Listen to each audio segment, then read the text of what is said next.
been said that without the crossing of wills, there is no true intimacy. Unfortunately, this means that in our closest relationships, we should expect to experience conflict and even injury at times. How we choose to respond in these moments will often directly affect the future of the relationship.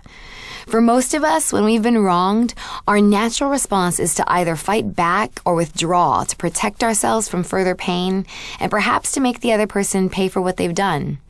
The much harder option is to forgive and selflessly absorb the relational debt, especially when we still feel wounded or the other party refuses or is unable to rectify the wrong.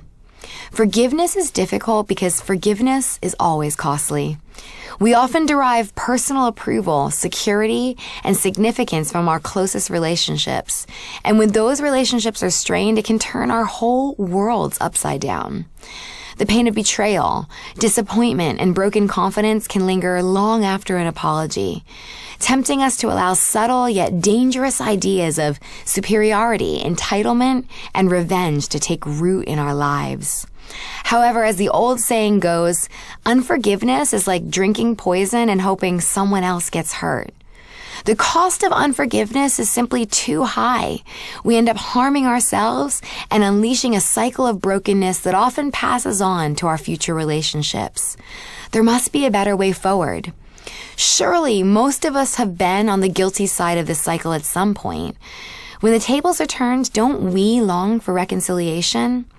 The effects of long-term shame and isolation can be extremely harmful to a person or society.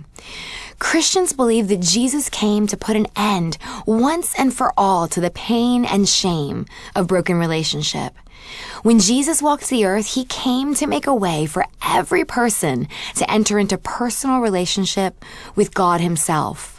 When Jesus was rejected, abandoned, and betrayed by the very people he loved the most, he cried out for total forgiveness for every person who had either purposefully or unknowingly wronged him. When you experience mercy when you don't expect it, or forgiveness when you don't deserve it, something powerful happens. It breaks down feelings of pride and superiority towards others. It demonstrates a more excellent way to live and has the power to unleash healing and reconciliation in society. When it comes to God and others, we are all in need of forgiveness. For God, offering forgiveness comes at a great cost, a cost God himself absorbed.